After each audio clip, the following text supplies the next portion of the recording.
नमस्कार। आज की श्रृंखला में हम रागांग की जो श्रृंखला चल रही है उसके अंतर्गत हम कल्याण अंग के अंतर्गत आने वाले रागों की चर्चा करेंगे। कल्याण नाम से राग भी है, कल्याण नाम से ठाट भी है और कल्याण नाम से अंग भी है। तो कल्याण राग, कल्याण ठाट और कल्याण अंग, इसका अंतर मैंने इससे पहले के व्याख्यान में आपको बताया था। ये हिंदुस्तानी शास्त्रीय संगीत एक मौखिक विद्या रही है, यानी ओरल ट्रेडिशन। संगीत की बात करें तो संगीत में ओरल ट्रेडिशन या मौखिक विद्या जो है बहुत मायने रखती है। चाहे हम उसको बंदिश को लिख लें, स्वरलिपिबद्ध कर लें, लेकिन जब तक हम उसको किसी के मुंह से सुनेंगे नहीं और वो गाकर या बजाकर किसी वाद्य पर जब तक उसका प्रैक्टिकल एस्पेक्ट हम लोग जब तक नहीं सुन पाते हैं, तब तक वो उस शेप में नहीं आता जिस शेप में उसको रहना चाहिए।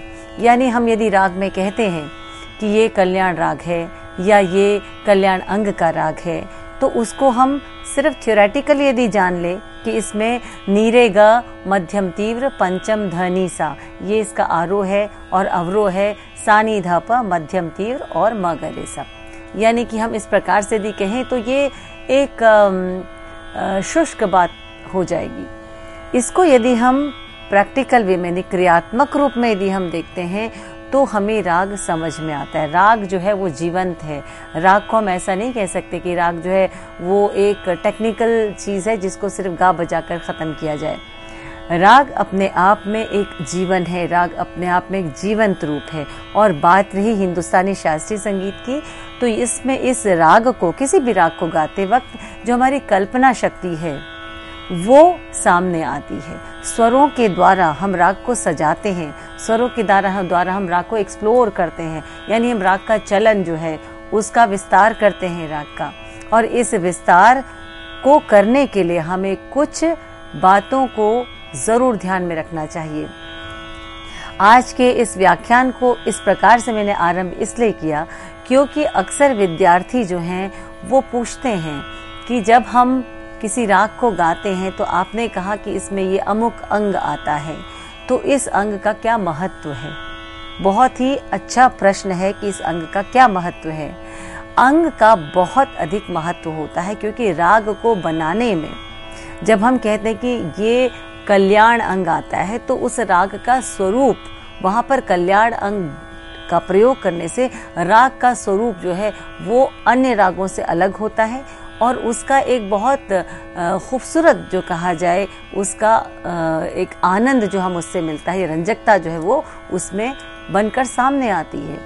और एक राग को दूसरे राग से भिन्न करने में भी अंग का बहुत बड़ा योगदान है। राग तो बनता ही है, राग का अपना स्वरूप जो है वो खिलता है, लेकिन उसको अन्य रागों से अलग करने में भी बहुत बड़ा उसका योगदान होता है। जैसे हम कभी कहते हैं कि ये राग जो है ये बागेश्वरी अंग से ऐसे गाया जाता है और ये राग जो है वो आपके सोरठ अंग से या देस अंग से ऐसा गाया जाता है। तो यहाँ पर विद्यार्थी अक्सर सोचते हैं कि बागेश्वरी अंग यदि प्रयोग होगा तो कैसे गाया जाएगा और देस अंग प्रयोग तो कैसे गाया जाएगा। इसका मतलब वहाँ पर उस राग को गाते वक्त या तो उत्तरांग में या फिर पूर्वांग में देश अंग या बागेश्वरी अंग का प्रयोग किया जाता है और उससे वो राग अन्य रागों से बिल्कुल अलग हो जाता है। तो अंग बेहद महत्वपूर्ण है।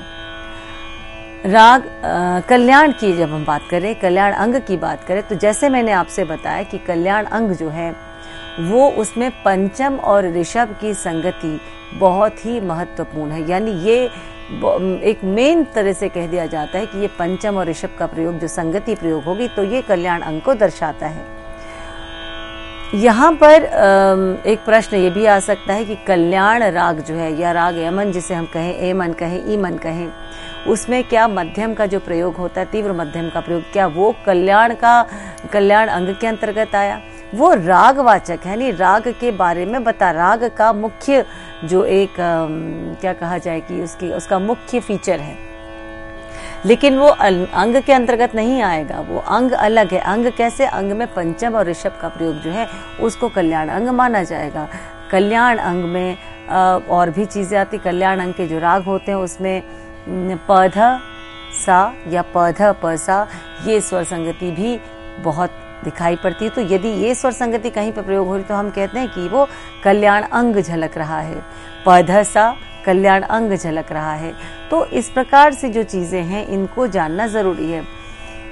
केवल मात्र हम इस चीज़ को यदि थेरेटिकली हम पढ़ ले या लिख ले या उसको जान ले या हम बोलें तो वो बात नहीं आती जितना कि हम उसको क्रियात्मक रूप में गा बजा कर देखें। जैसे एक उदाहरण मैं अक्सर विद्यार्थियों को देती हूँ कि हमने यदि थेरेटिकली ये जान लिया कि हम चाय कैसे बनाई जाती है तो हम कहेंगे चाय बनाने के लिए दूध और पानी, शक्कर और चाय पत्ती की ज़रूरत है।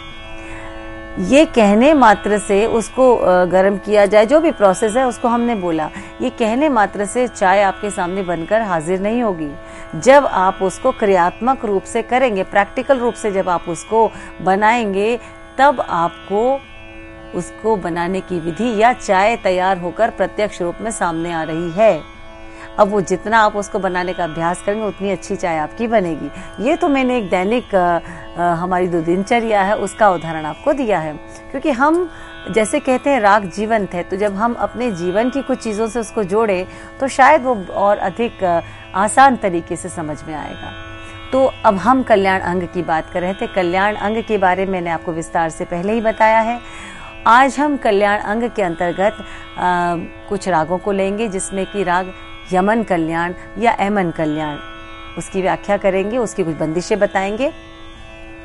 उसके बाद हम आपको राग शुद्ध कल्याण के बारे में बताएंगे। तो इन दोनों रागों में कल्याण अंग कहाँ पर आता है ये भी बताएंगे और इनकी बंदिशों के उदाहरण भी हम आपको देंगे। सबसे पहले हम लेते हैं राग यमन कल्याण या एमन कल्याण। यमन राग आपने सीखा है। यमन राग के बारे में मैंने बहुत विस्तार से इससे पहले के व्याख्यान में भी बताया। और जैसे मैंने कहा कि कल्याण अंग की बात करते हैं तो यहाँ पर पंचम और ऋषभ की जो संगति है वो कल्याण अंग को स्पष्ट रूप से दर्शाता है। और जिस प्रकार से यमन गाया जाता है उसी प्रकार से यमन कल्याण गाया जाता है। सिर्फ अंतर ये है कि यमन कल्याण में या एमन कल्याण में दोनों मध्यमों का प्रयोग होता है। यमन में केवल तीव्र मध्यम का प्रयोग होता है आरोह और अवरोह में। जब हम यमन कल्याण की बात करते हैं तो वो एक विशिष्ट रूप से जो है वो दोनों मध्यमों का प्रयोग होगा, जो हम अभी आपको गाकर बताएंगे। बंदिशों में भी इसका निर्वाह जो है वो जरूरी है। कल्याण अंग को दर्शाते हुए हम पंचम और ऋषभ की संगति को बार बार लेंगे अवरोहात्मक रूप में, अवरोह लेते समय हम उसको बार बार लेंगे ताकि वो कल्याण अंग जो है उसको झलकाता है। किसी भी चीज़ का की अधिकता जो है वो खूबसूरती को या एक उसके जो स्वरूप को बिगाड़ देती है। तो यहाँ पे मैं ज़रूर कहूँगी कि एक प्रमाण के रूप में या एक खूबसूरत अंग के रूप में उसका प्रयोग होना चाहिए, बहुत अधिक नहीं होना चाहिए कि हम हर अवरोह में जो है पंचम ऋषभ की संगति को गा रहे तो राग की वो खूबसूरती जो है वो चली जाएगी। क्यों हर चीज़ को एक बैलेंस्ड वे में प्रस्तुत करना चाहिए। तो इसी प्रकार से राग एमन कल्याण में भी एक बैलेंस्ड रूप से उस राग को प्रस्तुत किया गया है। रात्रि के प्रथम प्रहर में कहें या समय के हिसाब से देखिए तो 6 बजे 7 बजे जो है इस राग को गाया जाता है। जो यमन का समय है वही यमन कल्याण का समय है। इस राग में जो है गांधार और निषाद बहुत प्रबल हैं। गांधार पर न्यास होता है और वादी संवादी भी जैसे इनको कहा गया है। और इसकी जो जाति है वो संपूर्ण मानी गई, यानी 7 स्वरों का प्रयोग किया जाता है। और जिस प्रकार से मैंने कहा कि एमन में स्वर संगतियाँ जो हैं जो भी प्रयोग होती है नी रे गा मदनी, ये स्वर संगतियाँ एमन कल्याण में भी प्रयोग होती हैं। लेकिन सा नी द प म ग म ग रे ग रे नी द नी रे सा, तो यहाँ पे ये जो मैंने दोनों मध्यमों का प्रयोग किया है वो इस राग को अलग करता है। एक और प्रश्न आता है कि राग एमन कल्याण और राग एमन या राग यमन कल्याण या राग यमन क्या एक ही है या दो अलग राग हैं? ये प्रश्न कई बार पूछा गया है।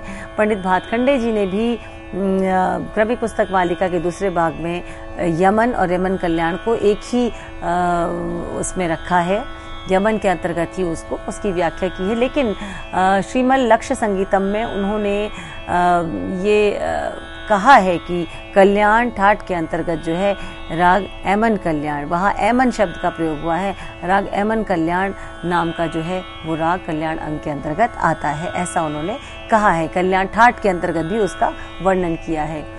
तो ये एक और बात की तरफ इंगित करता है कि जो संग्रह पंडित भातखंडे जी ने क्रमिक पुस्तक मालिका में सुंदर बंदिशों का किया है, उसमें राग एमन और एमन कल्याण को एक साथ ही उन्होंने बताया है।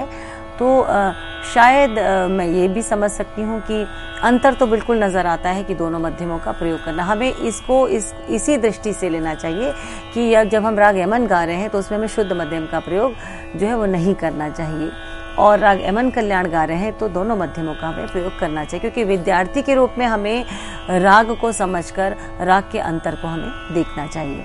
तो आज प्रस्तुत कर रहे हैं राग एमन कल्याण।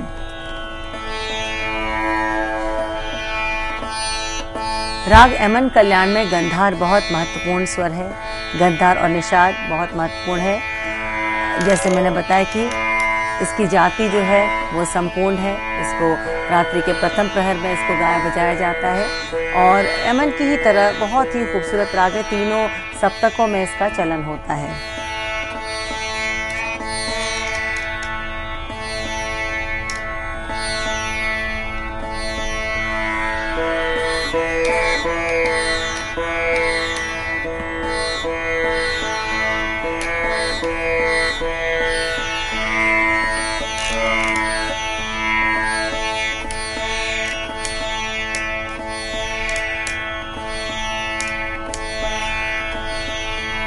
तानपुरा एक ऐसा वाद्य है, तंत्रीय वाद्य के अंतर्गत आता है, जो गायन के साथ इस्तेमाल किया जाता है। आजकल के समय में लोग इलेक्ट्रॉनिक जो है इंस्ट्रूमेंट्स का इस्तेमाल करते हैं, लेकिन 4 तारों का या 6 तारों का जो तानपुरा है उसको कोशिश करनी चाहिए कि उसको स्वयं मिला सके।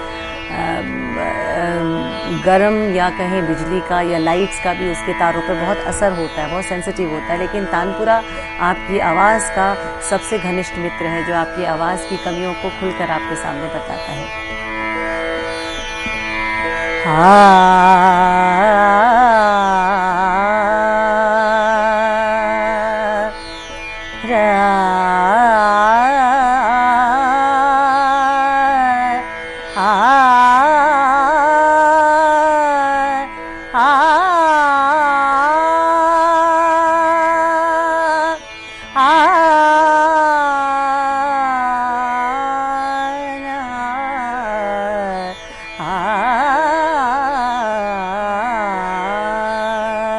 ये मैंने राग एमन कल्याण का आलाप लिया। स्वर क्या थे? निरगा निरगा मामा गा, तीव्र मध्यम का प्रयोग, निरगा मामा गा पा मा गा रे गा मा गा रे, दोनों मध्यमों का प्रयोग, पा मा तीव्र मध्यम, गा रे गा मा शुद्ध मध्यम, गा रे नि दा नि रे सा, नि रे गा म दा नि म दा म नि दा पा म गा रे गा म गा रे। ये छोटा सा फ्रेज है जो एमन के साथ लगाकर उसको एमन कल्याण बना दिया था। गा म गा रे नि दा नि रे सा, मना तू काहे न धीर धरत, मना तू काहे न धीर धरत, मना तू काहे न धीर धरत, धीर धरे सब कारज सुधरत, धीर धरे सब कारज सुधरत, मना तू काहे न धरत, मना तू काहे न धरत,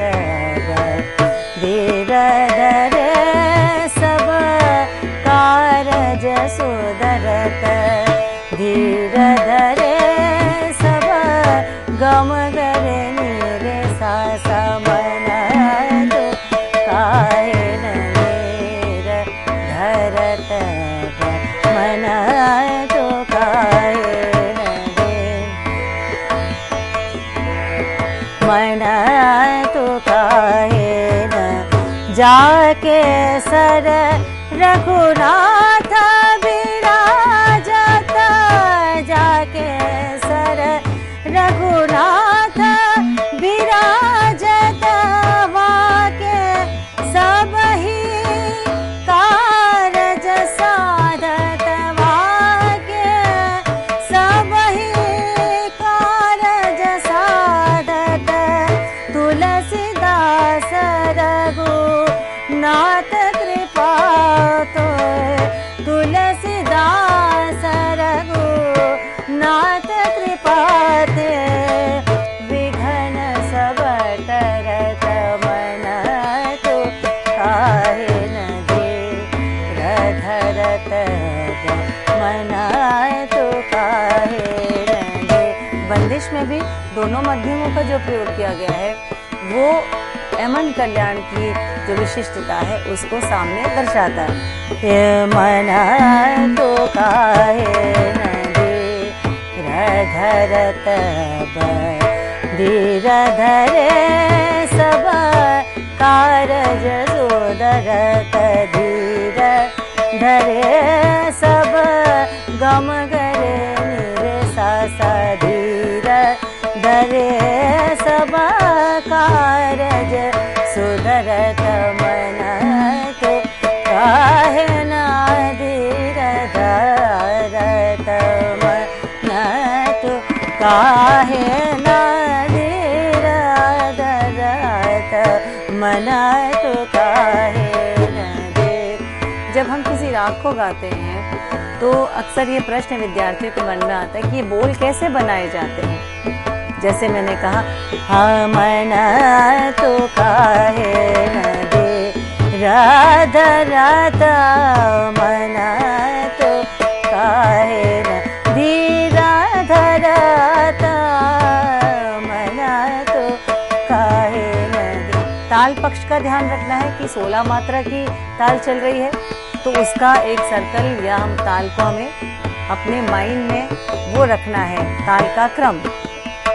दूसरा, जब हम राग को गा रहे होते हैं बंदिश को तो हमने राग पहले सीखा होता है या हमने राग का चलन का अभ्यास किया होता है। उसी चलन को, शब्दों को उसमें डालकर, जो वो बंदिश के बोल हैं उसको डालकर हमने ताल का ध्यान रखते हुए उसमें गाना है और ये देखना है कि जहाँ से बंदिश शुरू हो रही है बिल्कुल उसी मात्रा से बंदिश शुरू करनी है। तो इस प्रकार छोटे छोटे जो बोल हैं या हम कहें जो उपज कही है आपकी, जो आपकी अपनी क्रिएटिविटी सामने आएगी, तो इसको अभ्यास के द्वारा ही इसको पाया जा सकता है। लेकिन कोशिश तो की जा सकती है, कोशिश धीरे धीरे करिए, अपनी आवाज़ को कई बार रिकॉर्ड करके सुनिए कि क्या मैंने वो सही गाया, क्या वो तालबद्ध है कि नहीं है। जब सुविधाएं आज के समय में है तो उस सुविधा का पूरा फायदा उठाना चाहिए।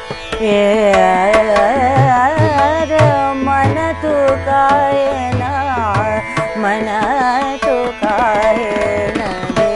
ताल चल रही है, नीरे गा म प म ग म ग रे ग रे नी ग नी रे ग रे नी रे सा, मन तो काहे न दे।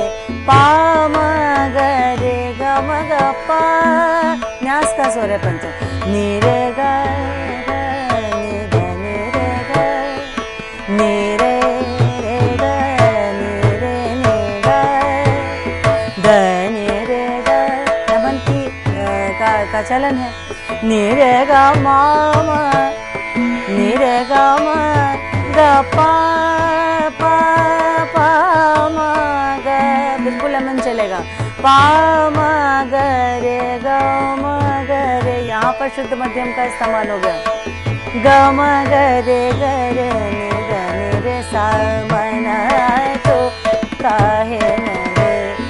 ग म द नि म नि द पा, ग म द नि द सा नि द नि द पा, पा म ग रे ग म ग रे नी रे द सा, मन तो काहे न दे। तो आप देखिए मैंने स्वरों में गाकर आपको इसलिए बताया ताकि आपको उसका चलन बिल्कुल अच्छे से आपको समझ में आए।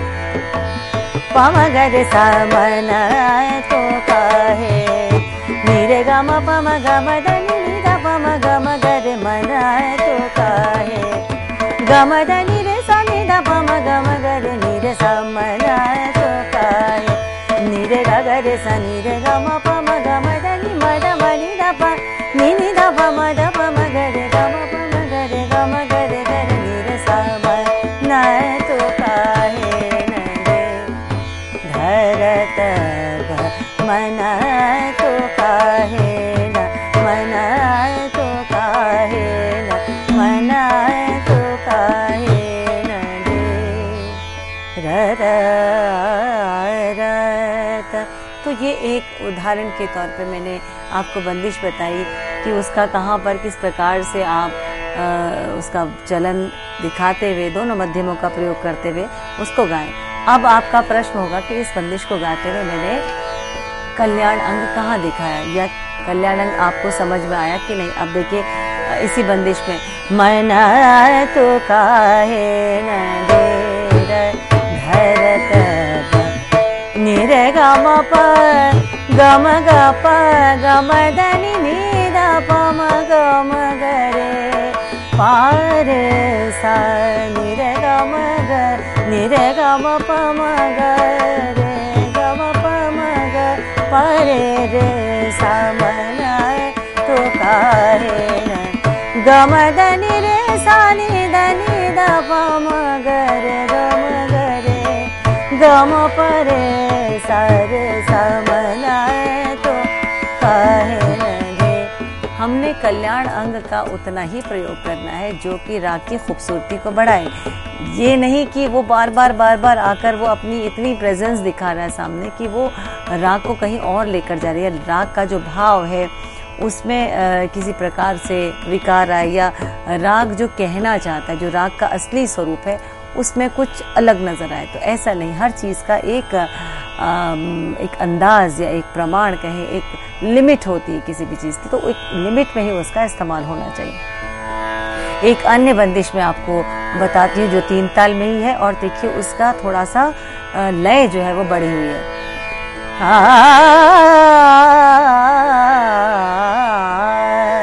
मेरो सिगरो दो सलालन मेरो सिगरो दो सलालन मेरो सिगरो दो सलालन मैं तो कुंज कुंज मुरली की हूक उपजावत रिझावत गोपिन के मन प्राण मेरो सिगरो दो सलालन मेरो।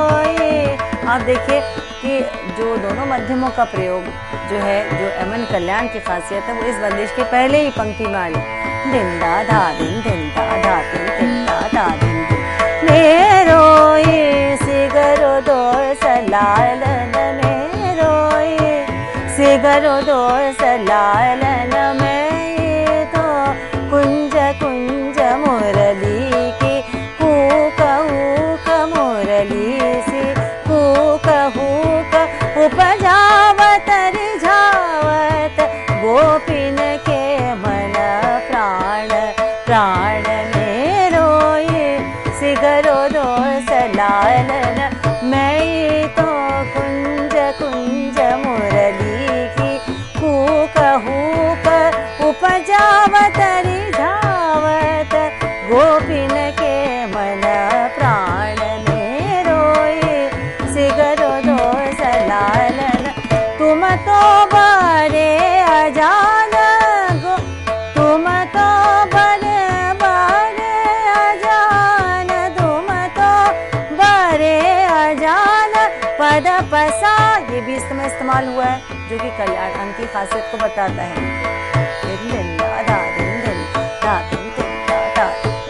तुम तो बड़े अजान मोहन तुम तो बड़े अजान मोहन गोकुल की गली गली जानत तुम्हारी तो सकल कथा नागर नटको और विजयनगर मेरो ये सिगरो दो सलालन मेरो ये सिगरो दो सलालन मेरो ये गम ग प प प म ग म ग रे नि रे ग म प रे सा नि रे नि ग नि रे ग म रे ग म म ग प ग म द नि नि द प म नि द प म ग रे ग म ग रे ग रे नि द नि रे द सा मेरो ये सिगरो दो स लालन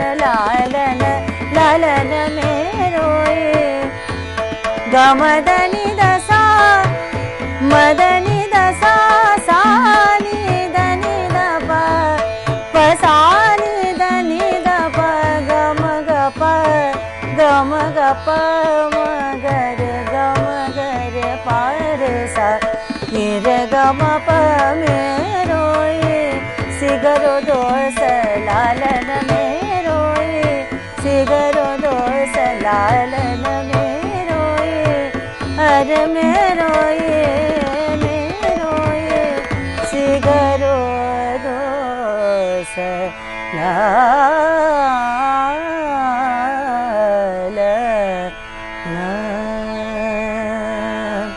तो राग को उसके जो कॉम्बिनेशंस हैं उसको समझते हुए राग को गाना चाहिए। और जब हम अंग की बात करते हैं तो अंग को भी विशिष्ट रूप से समझते हुए ही प्रयोग करना चाहिए। इसी को हम आगे अपने व्याख्यान को अगले भाग में और उदाहरणों के साथ बढ़ाएंगे।